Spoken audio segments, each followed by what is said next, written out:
శ్రేష్టమైనటువంటి ఆరాధనలో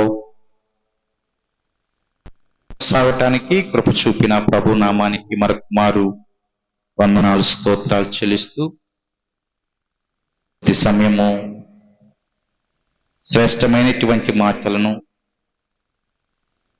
శుద్ధ మాటలను మనము ధ్యానం చేసుకుందాం. పిల్లరా, ప్రభువు మనల్ని ప్రేమించాడు. మరొక శ్రేష్టమైనటువంటి ఆరాధన అనుగ్రహించినందుకై ఆయన నామానికి వందనాలు, స్తుతులు, స్తోత్రాలు చెల్లిస్తూ సన్నిధిలో కూడి చేరిన మరి మీ అందరికీ కూడా, తల్లులందరికీ కూడా మరి మదర్స్ డే శుభాకాంక్షలు తెలియపరుస్తున్నాను. పుల్లరా, ఈ రోజున ఇంటర్నేషనల్ మదర్స్ డే. ప్రతి సంవత్సరం మరి మే మాసము 2వ ఆదివారమును మరి ఇంటర్నేషనల్ మదర్స్ డేగా జరుపుకుంటాం. కాబట్టి మరి సన్నిధిలో ఉన్నటువంటి తల్లులందరికీ కూడా శుభాలు తెలియపరుస్తా ఉన్నాను, మీకు వందనాలు తెలియపరుస్తా ఉన్నాను. కుటుంబంలో స్త్రీ పాత్ర, ప్రత్యేకంగా తల్లి పాత్ర చాలా గొప్పదండి. స్త్రీకి ఉన్నటువంటి ప్రాధాన్యత, తల్లికి ఉన్నటువంటి ప్రాధాన్యత కుటుంబంలో మరెవరికి కూడా ఉండదు.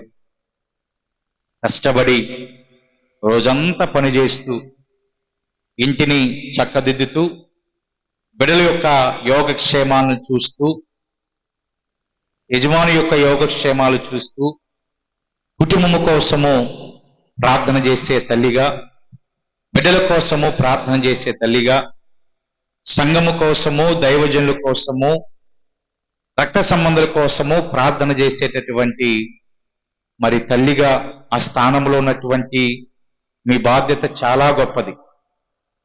బైబిల్లో కూడా స్త్రీకి చాలా ప్రాధాన్యత, తల్లికి చాలా ప్రాధాన్యత మరి ఇవ్వటం జరిగింది.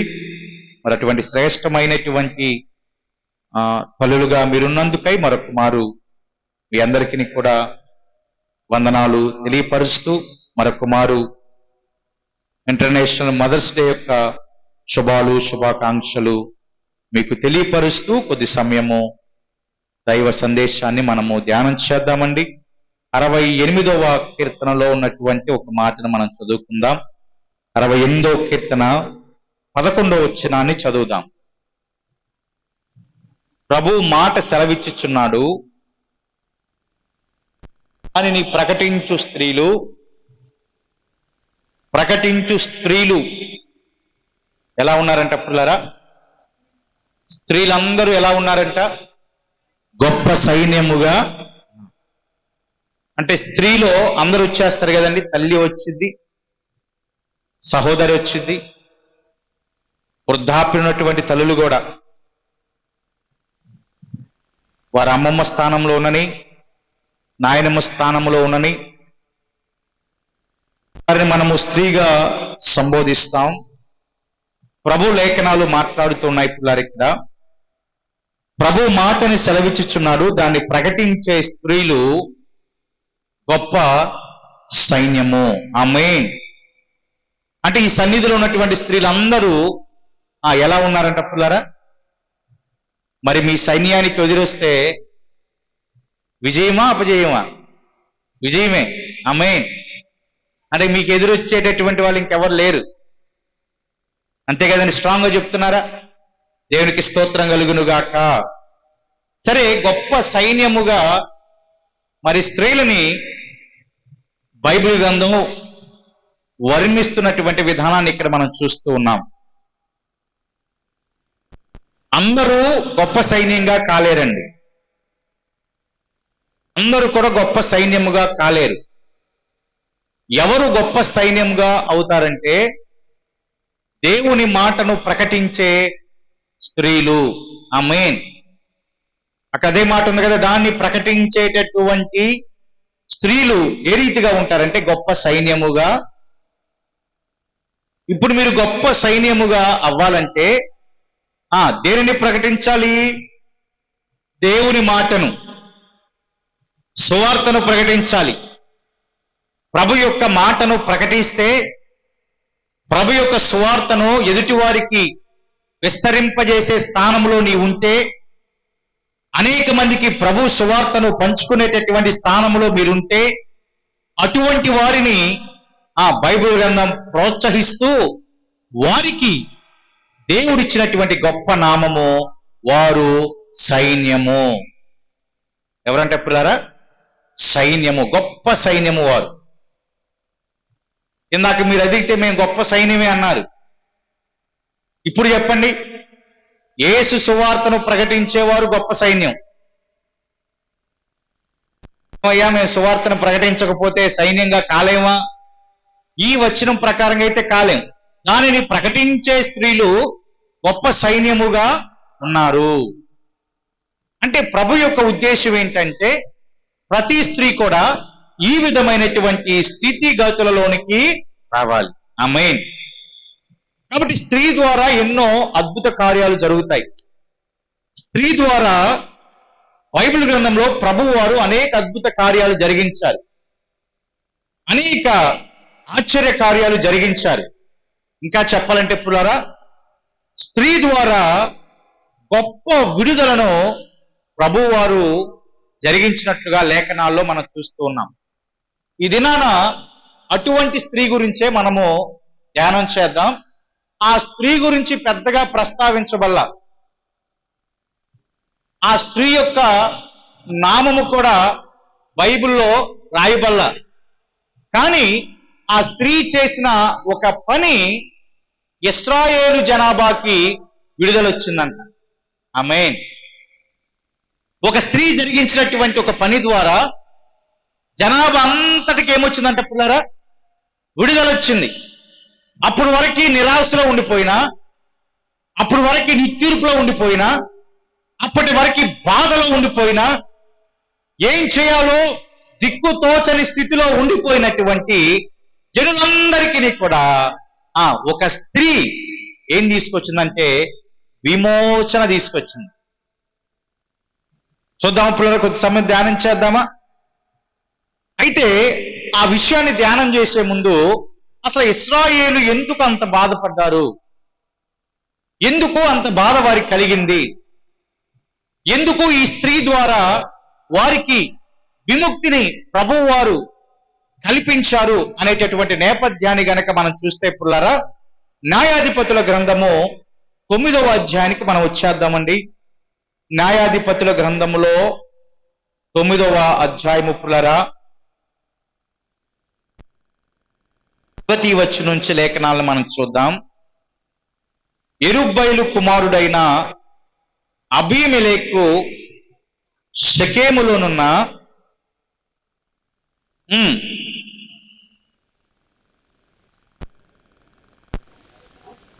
సరే జాగ్రత్తగా ఆలకించండి పుల్లారా, నేను ఒక చిన్న క్లారిఫికేషన్ మీకు ఇస్తాను. ఇక్కడ యెరుబ్బయలు అనేటటువంటి ఒక మనుష్యుడున్నాడు. అతనికి మరొక నామం ఏంటంటే గిద్యోను. ఆమేన్. గిద్యోను కి గల మరొక నామము యెరుబ్బయలు. అయితే ఈ యొక్క మనుషుడు ఏం చేశాడంటే పుల్లారా, ఇశ్రాయేలు జనాభా అంతటిని కూడా మిద్యానీయుల చేతిలో నుంచి విడిపించాడు. అదంతా కూడా 8వ అధ్యాయంలో ఉంటుంది. అది ఇప్పుడు మనకు అవసరం లేదులే, కానీ జాగ్రత్తగా ఆలకించండి. మిద్యానీయుల చేతిలో నుంచి యెరుబ్బయలు అను పేరు కలిగినటువంటి గిద్యోను ఇశ్రాయేలు జనాభాని విడిపించినట్లుగా మనం చూడొచ్చు పుల్లారా. అయితే యెరుబ్బయలు కుమారుడైనటువంటి అబీమెలెకు షెకెములో ఉన్నటువంటి తన తల్లి సహోదరులు అనగా మేనమామల యొద్దకు వచ్చారు. మేనమామల యొద్దకు వచ్చి అబీమెలెకు చెప్పినటువంటి ఒక విషయం ఏంటంటే, మీకేమో మంచిగా తోచుచున్నది అంటే అతను మాట్లాడుతున్నటువంటి మాట ఏంటంటే, నేను మీకు కొన్ని విషయాలు చెప్తాను, మీకు ఏది మంచిగా అనిపిస్తే అది మాకు తెలియచేయి అన్నప్పుడు పుల్లారా, అతను చెప్పినటువంటి విషయం ఏంటంటే, యెరుబ్బయలుకు ఎంతమంది కుమారులు ఉన్నారంటే సుమారుగా 70 మంది. ఎంతమంది అంట పుల్లారా? 70 మంది కుమారులు ఉన్నారు. 70 మంది కుమారులు, 70 మంది మనుషులు మిమ్మల్ని ఏలుట మంచిదా, లేక ఒక్కడే మిమ్మల్ని ఏలుట మంచిదా? ఈ యొక్క అబీమెలెకు కూడా యెరుబ్బయలు కుమారుడే.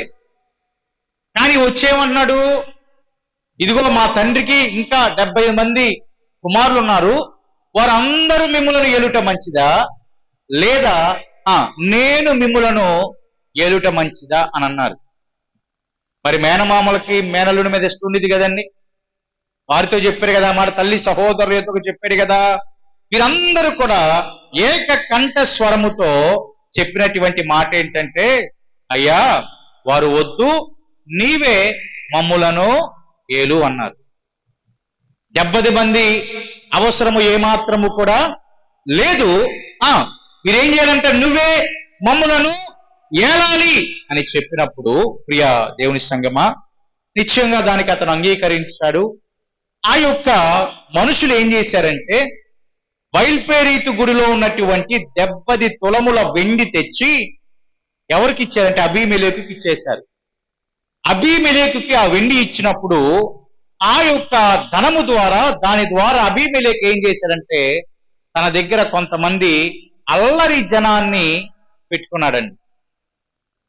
అబీమెలెకు ఏం చేశాడంటే పిల్లరా, అల్లరి జనాన్ని కూలి కోసం పెట్టుకున్నాడు. అంటే ఇక వాళ్ళు ఏం చేయమంటే చేసేస్తారు. అబీమెలెకు ఏం చేయమంటే చేసేస్తారు. అది మంచా చెడా అని ఏమాత్రం ఆలోచించరు. కూలికి పెట్టుకున్నాడు కాబట్టి ఆ యొక్క అబీమెలెకు ఏం చేయమంటే ఆ పని చేయటానికి కొంతమంది పని వారిని అక్కడ నియమించుకున్నట్లుగా లేఖనాల ద్వారా మనం చూస్తున్నాం. అంతటితో ఆగితే సరిపోయేది. ఈ యొక్క అబీమెలెకు చేసినటువంటి మహాఘోరమైనటువంటి పని ఏంటంటే 5వ వచనంలో రాయబడినటువంటి మాట, తన తండ్రి ఇంటికి వెళ్ళినప్పుడు అక్కడ తన తండ్రి కుమారులు అంటే తన సహోదరులు ఉన్నారు కదా 70 మంది, ఆ 70 మంది మనుషులు కూడా ఈ యొక్క అబీమెలెకు ఏం చేశారంట చంపేసేశారు. ఏం చేశారండి, తన సహోదరులను ఒక్క రాతి మీదే అబీమెలెకు ఏం చేశాడు పిల్లరా? చూడు అతని క్యారెక్టర్ ఎలాగుంది, చాలా ఘోరంగా ఉంది. ధనాన్ని తీసుకొచ్చి అల్లరి చేయడానికి కూలి పని వారు నియమించుకున్నాడు. అంత మాత్రముతో ఆగకుండా ఎంత ధైర్యం ఉంటే తన సహోదరులను చంపారో ఒకసారి ఆలోచన చేయండి. వారందరూ కూడా ఒకే రాతి మీద మరి చంపినట్లుగా లేఖనాల ద్వారా మనం చూస్తూ ఉన్నాం పుల్లరా. అయితే అప్పుడు యెరుబ్బయలు చిన్న కుమారుడు ఉన్నాడు. చిన్న కుమారుడు పేరేంటంటే యోతాము. యోతాము మాత్రము తప్పించుకొని పారిపోయి వెళ్ళిపోయాడు. దేవునికి స్తోత్రం కలుగును గాక. ఇతరు మాత్రమే తప్పించబడటానికి ఒక గొప్ప కారణము కూడా ఉంది పుల్లారా. అతని ద్వారా దేవుడు కొన్ని హెచ్చరికలను ఇవ్వబోతున్నాడు. కాబట్టి దేవుడు ఏం చేశాడంటే చిన్న కుమారుడైనటువంటి యోతామును మాత్రమే తప్పించుకునేటట్లు చేశాడు. మిగిలిన వారందరూ ఏమైపోయారంట, చనిపోయారు. పుల్లారా గమనించండి, ఇది ఘోరమైన పనే కాదా? ఎవరిని నరహత్య చేయొచ్చా పుల్లారా? బైబిల్ వ్యతిరేకం కదా. మరి మనోడు ఎవరిని చంపింది? సొంత సహోదరుల్ని, సొంత వారిని చంపేశారు. సొంత వారిని హతమార్చాడు. అల్లరి చేయటానికి కూలి ఇచ్చి ఎవరిని ఏర్పాటు చేసుకున్నారంట? జనులను ఏర్పాటు చేస్తున్నాడు. అటువంటి పరిస్థితులలో ఆ రాజ్యం అంతా కూడా ఉండిపోయినప్పుడు ప్రియ దేవుని సంగమా, ఇక రాయబడినటువంటి మాట గనక మనం చూడగలిగినట్లయితే 6వ వచనము 7వ వచనాన్ని గనక మనం చూస్తే, మీరు చదవవలసిందిగా నేను చెప్పుకుంటా వెళ్తా ఉంటాను. పుల్లరా గమనించండి, అక్కడ యోతాము ఏం చేశాడంటే పుల్లరా, షెకెము వారితో అంటే అతనిని రాజుగా ఏర్పాటు చేసినటువంటి మనుషులతో నిలబడి కొన్ని మాటలు మాట్లాడటానికి రెడీ అయ్యాడు. ఏమని మాట్లాడుతున్నారంటే పుల్లరా చూడండి, షెకెము యజమానులారా, మీరు నా మాట వినిన యెడల దేవుడు మీ మాట వినును. చెట్లు తమ మీద రాజును ఒకరిని అభిషేకించుకొనవలని మనసు కలిగి బయలుదేరి, అంటే చెత్త పరిస్థితి తీసుకొచ్చాడు. చూడండి, చెట్లన్నీ కలిసి, ప్రపంచం ఉన్నటువంటి చెట్లన్నీ కలిసి వారి మీద రాజుగా ఉండటానికి వారు ఏర్పాటు చేసుకుంటూ ఉన్నారంట. చెట్లన్నీ కలిసి ఏం చేస్తున్నాయంటే పుల్లారా, వారి మీద చెట్ల మీద రాజుగా ఒక చెట్టును ఏర్పాటు చేసుకోవడానికి ప్రయత్నం చేస్తా ఉన్నప్పుడు మొదటిగా మమ్ములను అంటే చెట్లను ఏలవల్లని ఒలీవా చెట్టును అడిగారంట. ఎవరిని అడిగారంటే పిల్లరా? ఒలీవా చెట్టును అడిగితే ఒలీవా చెట్టు చెప్పినటువంటి సమాధానం ఏంటంటే పిల్లరా, దేవునిని మానవులను దేని వలన నరులు సన్మానించుదురో ఆ నా తైలము నెయ్యక మాని చెట్ల మీద రాజునయుండి అటు ఇటు ఊగుటకు నేను వచ్చేదనా అని వారితో. అంటే ఒలీవా చెట్టు నిత్యంగా ఏం చెప్పిందంట? నేను రాజుగా ఉండను. నిత్యంగా ఏం చెప్పేసింది? తిరస్కరించేసి. అయితే ఒలీవా చెట్టు యొక్క శ్రేష్టం ఏంటి అక్కడ? దేవునికి మానవులను దేని వలన నరులను సన్మానిస్తారో అటువంటి మంచి తైలాన్ని ఇచ్చేటటువంటి స్థితి ఎవరికి ఉందంటే ఒలీవా చెట్టుకుంది. ఇప్పుడు ఒలీవా చెట్టు యొక్క స్థితి మంచిదే, కానీ రిజెక్ట్ చేసింది. నేను రాజుగా ఉన్నాను. తర్వాత వారందరూ కలిసి మరలా ఎవరి యొద్దకు వచ్చారంటే, ప్రియా దేవుని సంగమా, అంజూరపు చెట్టు దగ్గరికి వచ్చారు. అంజూరపు చెట్టు దగ్గరికి వచ్చి నీవైనా మాకు రాజుగా ఉండొచ్చు కదా అని అంజూరపు చెట్టుని అడిగినప్పుడు పుర్రరా అక్కడ రాయబడినటువంటి మాట, చెట్ల మీద రాజునయ్యుండి అటు ఇటు ఊగుటకు నా మాధుర్యమును నా మంచి ఫలములను నేను ఇయ్యక మానుదునా. నా మాధుర్యము మంచి ఫలమును ఇయ్యకుండా రాజుగా ఉండి అటు ఇటు తిరగటానికి నేను రావాలా? నేనేమాత్రము కూడా రాను అని ఏమైపోయిందంట? రిజెక్ట్ చేయటము జరిగింది. ఒలీవా చెట్టు రిజెక్ట్ చేసింది. పులరా రెండవ చెట్టు అయినటువంటి ఏ చెట్టు అది? అంజూరపు చెట్టు కూడా మరి రిజెక్ట్ చేయబట్టాన్ని మనం చూస్తున్నాం. తర్వాత వీరు ఎవరి దగ్గరికి వచ్చారంటే ద్రాక్షావల్లి దగ్గరికి వచ్చి. ఏ చెట్టు దగ్గరికి వచ్చారంటే పులరా? ద్రాక్షావల్లి దగ్గరికి వచ్చినప్పుడు నీవైనా మాకు రాజుగా ఉండు అని అడిగినప్పుడు పులరా ఆ ద్రాక్షావల్లి చెప్తున్నటువంటి మాట, దేవునిని మానవులను సంతోషపెట్టిన ద్రాక్షారసమును నేను ఇయ్యక మాని చెట్ల మీద రాజునయుండి అటు ఇటు ఊగుటకు నేను వచ్చేదనా అని ద్రాక్షావల్లి కూడా దాదాపుగా ఏం చేసిందంట? రిజెక్ట్ చేసింది. ఒలీవా చెట్టు ఏం చేసింది? మంచి తైలాన్ని ఇచ్చే ఒలీవా చెట్టు రిజెక్ట్ చేసింది. అంజూరపు చెట్టు మంచి మాధుర్యము ఫలాన్ని ఇచ్చే అంజూరపు చెట్టు రాజుగా ఉండటానికి రిజెక్ట్ చేసింది. ద్రాక్షావల్లి పులరా చివరాఖరికి ద్రాక్షావల్లి కూడా మంచి ద్రాక్షారసము నీయకుండా మానివేసి అటు ఇటు తిరగటానికి నాకు ఏమాత్రం ఇష్టం లేదు, నేను కూడా రిజెక్ట్ చేస్తున్నానని ఆ 3 వృక్షాలు రాజుగా ఉండటానికి రిజెక్ట్ చేశాయి. ఈ మాటలు ఎవరు చెప్తున్నారంటే చిన్న కుమారుడు అయినటువంటి యోతాము చెప్తున్నాడు. ఎవరినైతే అబీమెలెకును రాజుగా నియమించారో వారితో చెప్తారు ఈ మాటలు. ఇదిగో చెట్లందరూ కలిసి రాజు కోసము అనుకున్నాయి గాని ఏ చెట్టు రిజెక్ట్ చేసిందంటే ఒలీవా చెట్టు రిజెక్ట్ చేసింది, అంజూరపు చెట్టు రిజెక్ట్ చేసింది, ద్రాక్షావళి రిజెక్ట్ చేసింది. శ్రేష్టమైన లక్షణాలు కలిగినటువంటి ఈ చెట్లే రాజుగా ఉండటానికి రిజెక్ట్ చేసినప్పుడు చెట్లన్నీ వచ్చి ఆలోచన చేశాయి. ప్రతి వాళ్ళని అడుగుతుంటే వాళ్ళు రిజెక్ట్ చేస్తున్నారు, మనకేం చేయాలి?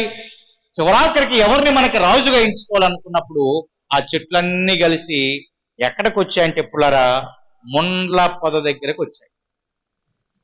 ఎక్కడికంట వచ్చింది? ఇప్పుడు ముండ్ల పొద తైలాన్ని ఇచ్చిద్దా పుల్లరా? ఒలీవా చెట్టు ఏమి ఇచ్చింది? తైలాన్ని ఇచ్చింది.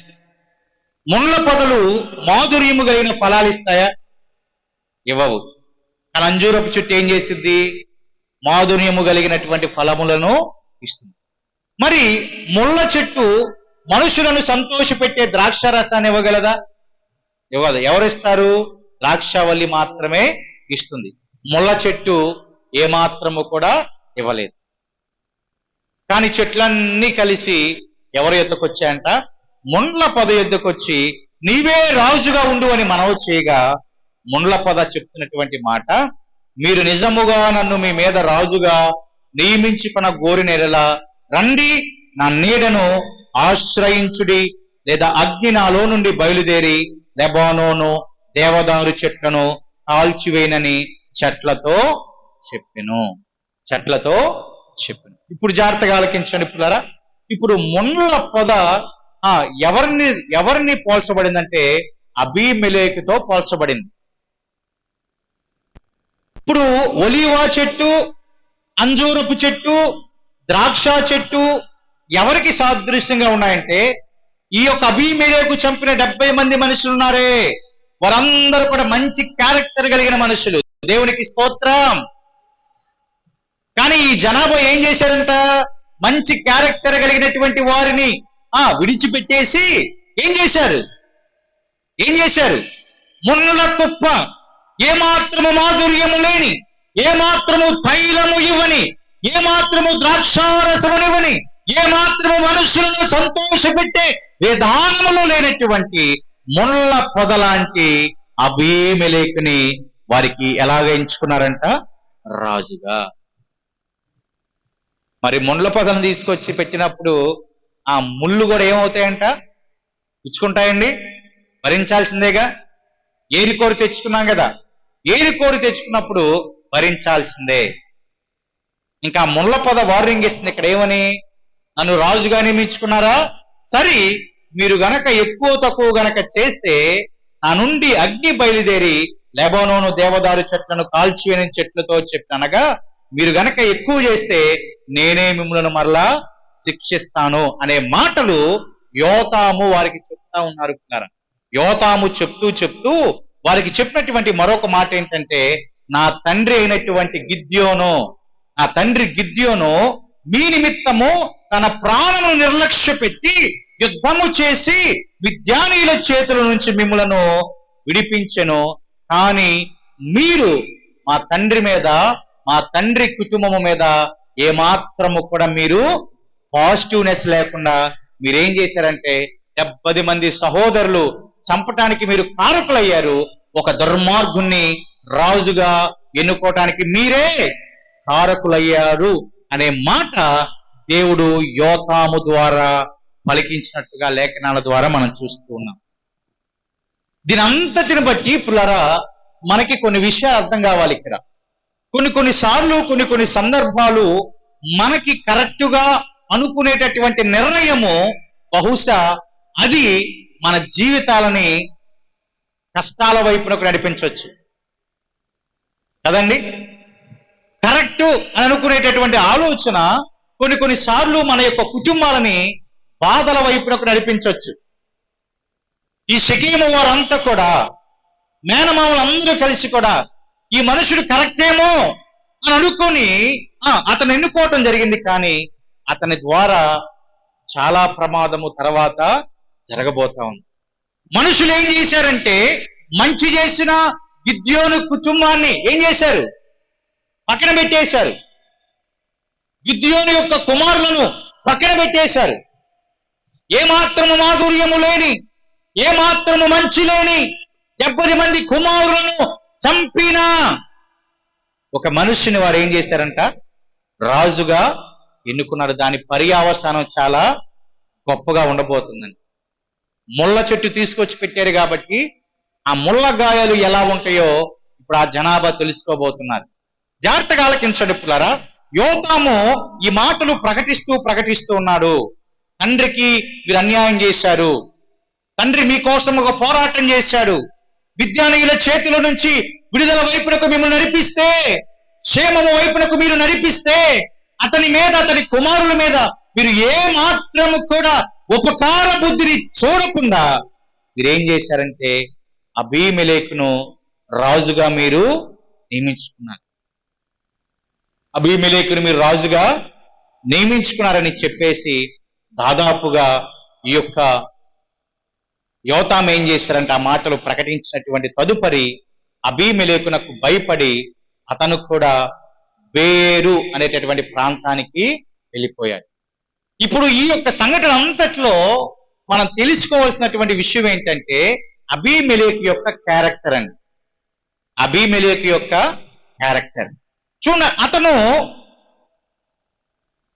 ఎదుటి వారందరికీ కూడా చెడ్డగానే కనపడ్డాడు. 70 మంది సహోదరులు చంపేటట్లు చేసినా, చంపినట్లుగా ఉన్నప్పటికీ కూడా మనుషులు ఏం చేశారంటే అతనినే అంటే మనుషులు తెలిసి ఏం చేశారు? చెప్పాలండి, మనుషులు ఏం చేశారు? తెలిసి అతన్నే రాజుగా కొనసాగించారు. అతను మంచివాడు కాదని తెలిసి కూడా, కూలీకి అల్లరి వాళ్ళు పెట్టుకున్నారని తెలిసి కూడా, సహోదరులను చంపారని తెలిసి కూడా ఆ మనుషులు ఏం చేశారంటే అతనినే రాజుగా ఎన్నుకొని అతనినే రాజుగా కొనసాగించటము జరిగింది. మరి దేవుని దృష్టిలో గిద్యోను గొప్పవాడిగా ఉన్నాడు. దేవునికి స్తోత్రం. గిద్యోను కుమారులు గొప్పవారిగా ఉన్నారు. అన్యాయంగా 70 మంది కుమారులు మొత్తం కూడా చనిపోయారు పురులారా. అందుకనే దేవాతి దేవుడు ఒకానొక దినాన ఒక ఆలోచన చేశాడు. దేవునికి స్తోత్రం కలుగును గాక. అప్పటికి అబీమెలెకు రాజు 3 సంవత్సరాల పాటు తన పరిపాలనను కొనసాగించాడని. ఎన్ని సంవత్సరాలంట? 3 సంవత్సరాల పాటు తన పరిపాలన కొనసాగించినప్పుడు దేవుని యొక్క ఉద్దేశము ఏమై ఉందంటే 70 మంది కుమారులకు చేయబడిన ద్రోహ ఫలము వారిని చంపిన అబీమెలెకును వారి సహోదరుని మీదకిని అతని సహోదరులు చంపినట్లు అతని చేతులను బలపరిచిన షెకెము యజమానుల మీదకి వచ్చినట్లు, వారు చేసిన ప్రాణహత్య వారి మీదకు వచ్చినట్లు దేవుడు అబీమెలెకును షెకెము యజమానుకును వైరము కలుగుటకై వారి మీదకి దురాత్మను పంపెను. జాగ్రత్తగా ఆలకించండి. దేవాతి దేవుడు ఇప్పుడు ఎవరి మీదకి దురాత్మను పంపారంట? ఎవరైతే రాజుగా ఉండటానికి సపోర్ట్ చేశారో ఈ షెకెము వారి మీదకి, తర్వాత రాజు అయినటువంటి అబీమెలెకు వారిద్దరికి కూడా వైరము కలగ చేయటానికి దేవుడు ఏం చేశారంటే దురాత్మను పంపించాడు. దేవుడు దురాత్మను పంపించినట్లుగా లేఖనాల ద్వారా మనం చూస్తూ ఉన్నాం పిల్లరా. చూడండి, ఇక్కడ రాయబడినటువంటి శ్రేష్టమైనటువంటి మాట, దేవుని దృష్టిలో వీరు అన్యాయం చేసినటువంటి వారిగా ఉన్నారు కాబట్టి, దేవుని దృష్టిలో ఈ యొక్క బిడ్డలను చంపినటువంటి వారిగా ఉన్నారు కాబట్టి వారికి వైరము కలుగ చేయటానికి ఏం చేశారంట? దేవుడు వారి మీదకు ఒక దురాత్మను ఏం చేశారు పిల్లారా? దురాత్మను. ఇక దురాత్మను పంపినటువంటి తదుపరి వారికి ఏం కలిగిందంటే వైరము కలిగింది. ఎవరైతే అతని రాజుగా ఎన్నుకున్నారో ఇప్పుడు అతనికి రాజుగా అయినటువంటి జనాభాకి ఏం కలిగిందంటే వైరము. ఈ వైరము కలిగినప్పుడు పిల్లారా లేఖనాల్లో రాయబడినటువంటి మాట, ఒక మాటను మనం చదువుదాం. 26వ వచనాన్ని గనక మనం చూస్తే, ఎబేదు కుమారుడైన గాలును అతని బంధువులను వచ్చి షెకెమునకు చేరగా షెకెము యజమానులు అతనిని ఆశ్రయించారు. ఇప్పుడు షెకెము యజమానులకి అబీమెలెకుకి వైరం ఉంది కదా. ఇప్పుడు అదే సమయంలో గాలు అనేటటువంటి వ్యక్తి షెకెము యజమానుల యొద్దకు వచ్చినప్పుడు షెకెము యజమానులు అందరూ కూడా ఇప్పుడు వారి పక్షంగా ఎవరిని ఎన్నుకున్నారంటే గాలును ఎన్నుకున్నారు. ఈ గాలు ఏం చేశాడంటే, అయ్యా అసలు అబీమెలెకు ఏ పార్టీ వాడు? మనని పరిపాలించడానికి అబీమెలెకు ఏ పార్టీ వాడు? అసలు మన మీద అతనికి ఏమా అధికారం ఉంది అని గాలు కూడా అనేసరికి షెకెము వారందరూ కూడా గాలును ఏర్పాటు చేసుకుని ఇప్పుడు గాలు ఎవరి మీదకి యుద్ధానికి వెళ్ళటానికి సిద్ధపడుతున్నారంటే అబీమెలెకు మీదకి యుద్ధానికి వెళ్ళటానికి సిద్ధపడుతూ ఉన్నారు. చూడండి పిల్లరా, అప్పుడు వరకు బాగున్న వారు కాస్త ఏమైపోయారంట? వైరస్తులుగా అయిపోయారు. అప్పటి వరకు ఒకరికొకరు సహకరించిన వారందరూ ఏమైపోయారు? వైరం వచ్చేసింది. షెకెము యజమానులు ఒకానొక దినాన అబీమెలెకును రాజుగా ఎన్నుకుంటే ఇప్పుడు అతనిని కాదు అని ఎవరి నీడ కిందకు వచ్చేసారంట? గాలు అనేటటువంటి ఒక మనుషుని నీడ కిందకు వచ్చేసి పుల్లారా ఇప్పుడు గాలు దాదాపుగా ఎవరి మీదకి యుద్ధానికి బయలుదేరారంటే అబీమెలు మీదకి యుద్ధానికి బయలుదేరు. అయితే జాగ్రత్త గమనించండి పుల్లారా, సమయం తక్కువగా ఉంది కాబట్టి ఈ అబీమెలెకు ఏం చేశారంటే ఎవరు ఎదురుగా వచ్చినా వారందరిని కూడా చంపుకుంటా వచ్చేసాడు. అబీమెలెకు ఏం చేశాడంట? వారందరూ కూడా చంపుకుంటా వచ్చేసాడు పిల్లారా. ఎదురొచ్చిన వారు ఎదురొచ్చినట్లుగా అబీమెలెకు ఏం చేశాడంటే చంపే పనిలోనే ఇక జనులందరూ కూడా భయపడి పారిపోయి వెళ్ళిపోతున్నటువంటి స్థితి. ఎందుకంటే వాళ్ళకి ఈ యొక్క పని జరగాల్సిందే. ఎందుకు? వారే కదా ఎన్నుకుంది, మంచి వారిని కాదని ఇటువంటి వారిని వారే కదా ఎన్నుకుంది, వారికి శాస్తి జరగాల్సిందే. కాబట్టి అబీమెలెకు ఏం చేశాడంటే ఎదురొచ్చినటువంటి వారిని చంపుతూ వెళ్ళిపోతూ ఉన్నారు పిల్లరా. అటువంటి భయంకరమైనటువంటి పరిస్థితులు ఆ యొక్క దినాలలో మనం చూస్తూ ఉన్నాం. ఎవరు కూడా ఏమీ చేయలేనటువంటి పరిస్థితి, ఎవరు కూడా అబీమెలెకుకు ఎదురు వెళ్ళలేనటువంటి పరిస్థితులు అక్కడ ఉండిపోయాయి పుల్లారా. అలాంటి సందర్భాలలో ఒకానొక దినాన పుల్లారా జరిగినటువంటి ఒక సంఘటన గనక మనం చూస్తే జాగ్రత్తగా ఈ మాటను ఆలకించండి పుల్లారా. 50వ వచనాన్ని మనం చదువుదాం. ఎవరు కూడా అబీమెలెకును ఏమీ చేయలేకపోయారు. ఆ 50వ వచనం పైన 49వ వచనాన్ని గనక మనం చూస్తే స్త్రీ పురుషులు ఇంచుమించు 1000 మంది చనిపోయారు. అబీమెలెకు దాటికి స్త్రీ పురుషులు ఇంచుమించు ఎంతమంది చనిపోయారంట? 1000 మంది. ఇదంతా స్టోరీగా ఉంది, మీకు కొంత కన్ఫ్యూజ్ గా ఉండొచ్చు. మనం కంక్లూజన్కి వద్దాం పిల్లరా, జాగ్రత్తగా ఆలకించండి. 1000 మంది చనిపోయారు, ఎవరు ఏమీ చేయలేని పరిస్థితి. అప్పుడు అబీమెలెకు ఏం చేశారంటే, జాగ్రత్తగా ఆలకించండి, తేబేసుకు పోయి తేబేసును వద్ద దిగి దాన్ని పట్టుకున్నాడు. ఆ పట్టణమందు ఒక బలమైన గోపురం ఉండగా స్త్రీ పురుషులు పట్టణపు యజమానులను అక్కడికి పారిపోయి తలుపులు వేసుకుని గోపుర శిఖరం మీద ఎక్కారు. అబీమెలెకుకి భయపడి స్త్రీ పురుషులందరూ కూడా ఏం చేశారంట? గోపురము శిఖరం మీదకి ఎక్కేశారు. ఇంకా మమ్మల్ని చంపేస్తారేమో, అబీమెలెకు మా మీద కూడా దాడి చేస్తారేమో అని వారందరూ కూడా ఏం చేశారంటే గోపురము శిఖరము మీదకి ఎక్కారు పుల్లరా. అయితే ఈ యొక్క అబీమెలెకు యొక్క ఉద్దేశం అంటే ఈ గోపురపు శిఖరము మీద ఎక్కినటువంటి వారిని కూడా చంపాలని ఆలోచనకు వచ్చేశాడు. ఎలా చంపాలంటే అగ్నితో కాల్చివేయాలి. ఎలాగంటే పుల్లారా, ఎలా చంపాలి? అగ్నితో. అందుకు అబీమెలెకు ఏం చేశాడంటే ఆ గోపురమునొద్దకు వచ్చేటటువంటి వారందరి మీదకి పడి అగ్నితో కాలుద్దామని చెప్పి వారు ఏం చేశారంటే, ప్రియ దేవుని సంగమా, ఆ ప్రయత్నాలు చేస్తూ ఉండగా పుల్లరా ఆ యొక్క గోపురం మీద ఒక స్త్రీ ఉందండి. దేవునికి స్తోత్రం. గోపురం మీద ఎవరున్నారంట? చెప్పాలి, ఎవరున్నారంట? గోపురం మీద ఎవరున్నారు?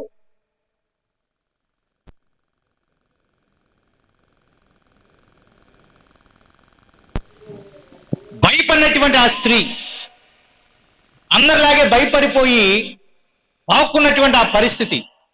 అబీమెలెకు వస్తా ఉన్నాడు. అబీమెలెకుని ఇప్పటి వరకు ఎవరు ఏం చేయలేకపోయారు. కానీ గోపురము మీద ఉన్నటువంటి ఒక స్త్రీ అబీమెలెకు అటుగా వస్తా ఉన్నప్పుడు రాయబడిన మాట, అబీమెలెకు తల మీద తిరుగటి మీద రాతిని పడవేసినందున అతని కపాలము పగిలెను. దేవునికి స్తోత్రం. తిరుగటి రాతి ఏం చేసిందంట? పడవేసినందున అతని కపాలం ఏమైపోయింది? ఎవరి కపాలము? అబీమెలెకు. ఇప్పటి ద్వారా జనులను హింసించిన అబీమెలెకు, ఇప్పటి ద్వారా జనులను హతము చేసిన అబీమెలెకు, ఇప్పటి ద్వారా అనేక ఇరుకులు పాలు చేసినటువంటి అబీమెలెకుకి అందరూ భయపడిపోతా ఉన్నప్పుడు పుల్లారా ఒక స్త్రీ ధైర్యము తెచ్చుకుంది. ఒక స్త్రీ ధైర్యముతో ఏం చేసిందంటే తిరగట్టి రాతిని, దేవునికి స్తోత్రం కలుగును గాక, హల్లెలూయా, తిరగట్టి మీద రాతిని అతని మీద పడవేసినందున అతని కపాలం ఏమైపోయిందంట? తగిలిపోయింది. నిశ్చయంగా ఆ మనుషుడు ఏమైపోయాడంట? చనిపోయాడు. అక్కడ ఆ మనుషుడి యొక్క గర్వాన్ని గనక మనం చూస్తే పుల్లారా అతని దగ్గరటువంటి ఒక బంటుని పిలిచాడు. అబీమెలెకు ఏం చేశాడు? ఒక స్త్రీ ద్వారా చనిపోవటం నాకు ఇష్టం లేదు అని ఆ గర్వం ఎలా ఉందంటే ఒక బంటుని పిలిచి, ఒక స్త్రీ నన్ను చంపెను అని అందరికీ తెలిస్తే నాకు అవమానంగా ఉంటుందని అనుకుని నీవు కత్తి దూసి నన్ను చంపు అన్నప్పుడు ఆ బంటు ఏం చేశాడంటే పుల్లారా అతనిని పొడవగా అబీమెలెకు ఏమైపోయాడంట? చనిపోయాడు. అంటే చనిపోయే స్థితిలో కూడా అతని గర్వం ఏమవలా? తగ్గలా. అంటే ఒక స్త్రీ ద్వారా నేను చనిపోయేదేంటి అనే ఆలోచన చూడండి, మనిషికి ఎంత గర్వం ఉందో. చనిపోయేటప్పుడు కూడా కొంతమంది పట్టింపులు వేయరు పిల్లారా, గర్వంతోనే ఉంటారు. ఇతని మనుషుని యొక్క స్థితి చూస్తే నా చేతిలో చనిపోబోతున్నాడు, ఆయన స్త్రీ ద్వారా చనిపోతున్నాను అనే విధి నాకు అవసరం లేదని కానీ పిలిపించుకొని మరి కత్తి ద్వారా చనిపోయాడు. మనిషిలో గర్వము, అహము చనిపోయేంత వరకు కూడా ఉంది. ఈ యొక్క మనిషిని బట్టి చూస్తే మనలో కూడా ఉండొచ్చేమో పిల్లరా. కానీ క్రైస్తవులుగా, దేవుని బిడ్డలుగా మనలో అహము, అహంకారము ఏమాత్రం ఉండనే. దేవునికి స్తోత్రం కలుగును గాక. హల్లెలూయా. కానీ ఈ మనిషిలో అదే అహం ఉంది, అదే గర్వం ఉంది. ఒక స్త్రీ ద్వారా నేను చనిపోయేది ఏంటని. చేసింది తప్పు, చేసింది పాడు పని, సహోదరుని చంపేశాడు, షెకెము వారిని ఇబ్బంది పెట్టాడు, స్త్రీ పురుషుల్ని చంపేసేశారు, ఈ గోపురం మీద ఎక్కిన వారిని కూడా చంపడానికి సిద్ధంగా వస్తూ ఉన్నారు. అటువంటి ఆ మనుషుణ్ణి ఒక స్త్రీ తిరుగటి మీద రాతిని పడవేసింది. కపాలం ఏమైపోయిందంట? దేవునికి స్తోత్రం. ఎంత ధైర్యం ఉందో చూడండి ఆ స్త్రీకి. ఆమేన్, హల్లెలూయా. కాబట్టి మీ చేతుల్లో కూడా తిరుగటి రాయి ఉండాలి. ప్రార్థన అనే తిరగటి రాయి మన చేతిలో ఉండాలి. ఆమేన్. ఉండాలా పిల్లరా? ఉండాలా లేదా? అందుకే స్టార్టింగ్ లో ఒక మాట చెప్పా, స్త్రీ తల్లి తన బాధ్యత నెరవేర్చుద్ది, కుటుంబాన్ని చూసుకుంటుంది, పోషించుకుంటుంది, అందరి కోసం ప్రార్థన చేసిద్దని. ఈ అబీమెలెకులాగా మన కుటుంబాలలోనికి పరిస్థితులు, ఆటంకాలు ఎదురవుతా ఉన్నప్పుడు నీవు గొప్ప సైన్యముగా ఈ స్త్రీ వలె నిలబడాలి. ప్రార్థనని తిరుగట్టి రాయి నీ చేతిలో ఉండాలి పిల్లరా. ప్రార్థన అనేటటువంటి తిరగట్టి రాయి నీ చేతిలో ఉంటే, నీ వద్ద ఉంటే, అబీమెలెకు లాంటి కష్టాలు ఎన్ని ఎదురైనా వాటిని నువ్వు ఎదుర్కోగలవు. దేవునికి స్తోత్రం. ఎదుర్కోగలవు పిల్లరా. ఈ స్త్రీ కూడా మొదట భయపడింది, గోపురం ఎక్కేసింది. ఆయన ఒక మార్గాన్ని చూసుకుంది, అబీమెలెకు మీద తిరుగటి రాయిని వేసేసింది. నీ చేతిలో ప్రార్థనే ఆయుధము, ప్రార్థననే తిరుగటి రాయి నీ చేతిలో ఉంటే, ఆ రాయి గనక మన చేతిలో ఉంటే ఖచ్చితంగా మన విజయాన్ని చూస్తాం. ఆమేన్. చూడండి, ఈ మనుషుడు తన సహోదరులను ఎక్కడ చంపాడంటే రాతి మీదే కదా. 70 మందిని ఎక్కడ చంపాడు రాయబడి ఉందంటే పిల్లల లేఖనాల్లో? రాతి మీదే కదా. మనుషులను ఒక రాతి మీద చంపాడు. ఈ మనుషుడు కూడా తిరుగటి రాయి ద్వారా మాత్రమే చనిపోయాడు. కాబట్టి నీ చేతిలో తిరుగటి రాయి అనే ప్రార్థన ఉండాలి.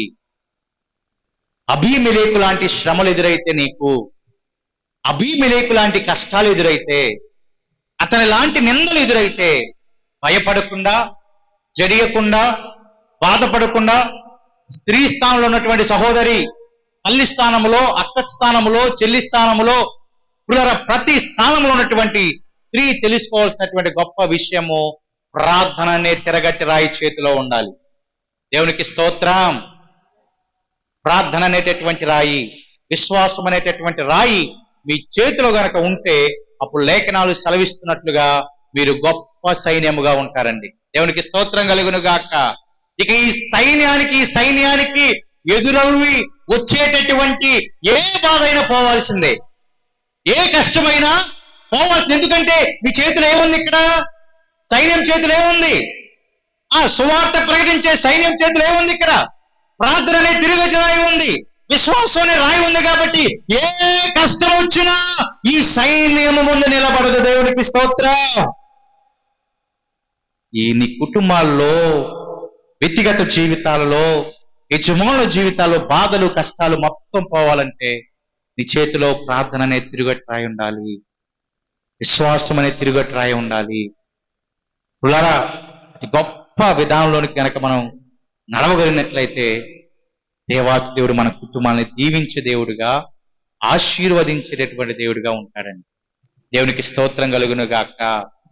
ఒక స్త్రీ ఎంత ధైర్యమును సమకూర్చుకొని అబీమెలెకుని చంపిందో ఒకసారి ఆలోచన చేయండి. దుర్మార్గుని ఎలాగ చంపిందో ఆలోచన చేయండి. ఈ దినాన నీ కుటుంబాలకి కష్టాలు తీసుకొస్తున్న అపవాది క్రియలను నీ ఎదుర్కోవాలంటే నీ చేతిలో తిరగటి రాయి ప్రార్థన ఉండాలి. ప్రార్థన, విశ్వాసము, శాంతి, సమాధానము, నెమ్మది ఇవన్నీ కూడా పుల్లరా మీ చేతిలో ఉండగలిగినట్లయితే మీకు ఎదురుబడి నిలబడే మరొక సైన్యము ఏది ఉండదండి. అపవాది సైన్యము మీకు ఎదురుబడిన మీ సైన్యం ముందు అపవాది ఏం చేయలేదు. బాధ అనే సైన్యము మీ ఎదురు ఉన్న ఆ బాధ అనే సైన్యం మిమ్మలను ఏం చేయలేదు. రోగం అనే సైన్యము మీ ఎదురుగా ఉన్న ఆ రోగం అనే సైన్యం మిమ్మల్ని ఏమీ చేయలేదండి. అప్పుల ఊబి అనే సైన్యము ఎదురుగా ఉన్న మీ సైన్యము ముందు అప్పుల ఊబి అనే సైన్యము ఏమాత్రం నిలవలేదు. దేవునికి స్తోత్రం. కాబట్టి ఆ స్త్రీ వలె ధైర్యంగా మనం ఉండాలని, ఆ స్త్రీ వలె పట్టుదలగా మనం ఉండాలని, చేతిలో పుల్లరా అటువంటి తిరుగటి రాయి లాంటి ప్రార్థన ఉండాలి పుల్లారా, విశ్వాసం ఉండాలి పుల్లారా. చూడండి, ఆ స్త్రీని బట్టి పేరేమిటో రాయబల్ల అక్కడ. కానీ ఆ స్త్రీ ద్వారా ఇశ్రాయేలు జనాభా అందరికి ఏమొచ్చిందంటండి? నెమ్మది వచ్చేసింది. దేవునికి స్తోత్రం కలుగును గాక. హల్లెలూయా. ఏమొచ్చేసిందంట? నెమ్మది వచ్చేసింది. అబీమెలెకు ద్వారా బాధపడుతున్న వారికి నెమ్మది వచ్చింది, శాంతి వచ్చింది, సమాధానం వచ్చేసింది. ఒక స్త్రీనే ఇదంతా తీసుకొచ్చింది పిల్లరా. మరి నీ ద్వారా నీ కుటుంబానికి అదే శాంతి రావాలి, మీ ద్వారా కుటుంబానికి నెమ్మది రావాలి, మీ ద్వారా కుటుంబానికి ఆదరణ రావాలి, మీ ద్వారా కుటుంబానికి ఆశీర్వాదము రావాలి, మీ ద్వారా కుటుంబానికి పుల్లరా మేలు, మన గ్రామంలో సంఘంలో మంచి పేరు రావాలంటే ప్రార్థన అనే తిరుగటి రాయి మీ చేతిలో ఉండాలి, విశ్వాసం అనే రాయి మీ చేతిలో ఉండాలి. ఆ రీతిగా ఉండగలిగితే మనం దీవించబడతాం పిల్లరా, ఆశీర్వదించబడతాం. ఆ రీతిగా కొనసాగుతారండి. ఈ మదర్స్ డే రోజున ప్రభువు వారు నీతో ఎందరితో సెలవిస్తున్న మాట, ప్రార్థన అనే రాయి మీ చేతిలో ఉంటే, విశ్వాసము అనే రాయి మీ చేతిలో ఉంటే, మీ హస్తములో ఉంటే, అబీమెలెకు లాంటి కష్టాలు ఎన్ని ఎదురొచ్చినా మీ ముందు అవి నిలబడనే. ఆమేన్. మీ గొప్ప స్థితి ముందు ఆ గొప్ప ఏమండి ఏవి కూడా నిలబడనే.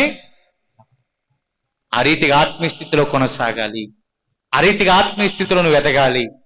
అలా ఎదగాలంటే ప్రభువునకు ప్రార్థన చేయాలని, ఇంకా ప్రార్థనా శక్తితో నింపబడాలని, ప్రార్థన ఆత్మతో నింపబడాలని, ప్రార్థనా బలముతో నింపబడాలండి. ధైర్యము కోల్పోకోకుండా, నిరీక్షణ కోల్పోకోకుండా ధైర్యమును సమకూర్చుకుంటూ ప్రార్థనలో కొనసాగితే నీ కుటుంబానికి నీవు గొప్ప సైన్యముగా నిలబడతావండి. ఎవరు నా కుటుంబానికి సైన్యం అంటే ఆ యజమానుడు చెప్పాలి, మా యజమానురాలే గొప్ప సైన్యం అని. దేవునికి స్తోత్రం. బిడ్డలు చెప్పాలి, నా తల్లి ప్రార్థన నా కుటుంబానికి సైన్యంగా ఉందని. ఆమేన్. తమ్ముడు చెప్పాలి, నా అక్క ప్రార్థన నా కుటుంబానికి సైన్యముగా ఉందని. అన్న చెప్పాలి, నా చెల్లి ప్రార్థన నా కుటుంబానికి ఎలాగుందంట? గొప్ప సైన్యంలాగా నా కుటుంబాన్ని ఆవరించి ఉంది. వారి ప్రార్థన నా కుటుంబానికి ఏ విధమైన అపాయమో తీసుకురాదు. ఆ రీతిగా ఎదుగుతారా పుల్లారా? ఆ రీతిగా ఎదగటానికి ప్రయత్నం చేస్తారా? ఆ రీతిగా ఫలించడానికి నువ్వు ప్రయత్నం చేస్తే, ఆ రీతిగా ఉండటానికి నువ్వు ప్రయత్నం చేస్తే ప్రభు నీతో అంటున్నాడు, నిన్ను గొప్ప సైన్యంగా చేయబోతున్నానని. దేవునికి స్తోత్రం. నువ్వు అనుకుంటావు నేను ఒక్కనే అని. మీరు ఎప్పుడు ఒక్కరినే అనుకోవద్దు పుల్లారా. నీ వెనకాల నీ వెన్ను తట్టి ప్రోత్సహించే మన ప్రభు ఎల్లవేళ మనకు తోడుగా ఉన్నాడు. నేను గొప్ప సైన్యముగా నిలబెట్టడానికి, ఆపద నుంచి విడిపించేటటువంటి గొప్ప సైన్యముగా నిన్ను నియమించడానికి ప్రభువు నీ వెంటనే నీ పక్కనే ఉండగా నీవు భయపడకుండా, దిగులు పడకుండా విశ్వాస క్రమంలో ప్రార్థన అనే తిరుగటి రాయితో, విశ్వాసం అనే తిరుగటి రాయితో, ప్రేమ అనే తిరుగటి రాయితో, సమాధానం అనే తిరుగటి రాయితో నువ్వు కొనసాగగలిగినట్లయితే కష్టాల నుంచి నీ కుటుంబాన్ని నీవే దూరం చేసుకుంటావు, బాధల నుంచి నీ కుటుంబాన్ని నీవే దూరం చేసుకుంటావు పుల్లారా. లోకము నుంచి నీ కుటుంబాన్ని నీవే దూరం చేసుకొని ఈ కుటుంబం అంతటితో పరలోక రాజ్యానికి నీవే నడిపిస్తావు. కాబట్టి అతి కృప, అతి ధన్యత, అతి జ్ఞానము దేవుడు మీకు అనుగ్రహించును గాక. దేవుడి మాటను దీవించును గాక. ఆమేన్. అందరం మోకరిద్దాం పుల్లారా. ఇతబన వాక్యాన్ని బట్టి ప్రార్థన చేద్దాం. ప్రార్థనలో ముందుకు మనం కొనసాగుదాం. ఒక స్త్రీ తిరుగట్టి మీద రాయి ద్వారా ఏ రీతిగా అబీమెలెకును చంపిందో, ఏ రీతిగా అబీమెలెకును ఇదిగో ఇబ్బంది పాలు చేసిందో, నీ దగ్గర ఉన్నటువంటి ప్రార్థన అనే తిరుగట్టి రాయి ద్వారా, విశ్వాసం అనే తిరుగట్టి రాయి ద్వారా ఈ కుటుంబానికి వస్తున్న ఆపదంతా నువ్వే తీసివేయలాగున, కష్టమంతా నువ్వే తీసివేయలాగున, బాధంతా నువ్వే తీసివేయలాగున, నిన్నంతా నీవే తీసివేయలాగున గొప్ప సైన్యముగా ఆపదలలో నీ కుటుంబాన్ని రక్షించే గొప్ప సైన్యముగా నీ ఉండులాగున అతి కృప, అతి ధన్యత, అటు ధైర్యము కోసం, బలము కోసం ప్రభుకి ప్రార్థన చేద్దాం. ప్రార్థనలో ముందుకు మనం కొనసాగుదాం. ఎవరు కూడా మౌనంగా ఉండొద్దు పిల్లారా. ఎవరు కూడా మౌనంగా ఉండకుండా ప్రార్థనలో ముందుకు మనం కొనసాగుదాం. ప్రార్థనాపూర్వకంగా ముందుకు మనం కొనసాగుదాం. విత్తబడినటువంటి వాక్యాన్ని బట్టి ప్రార్థనలో ముందుకు కొనసాగుదాం. తల్లి గారు, పరిశుద్ధం గారు మనందరినీ ప్రార్థనలో ముందుకు నడిపిస్తారు.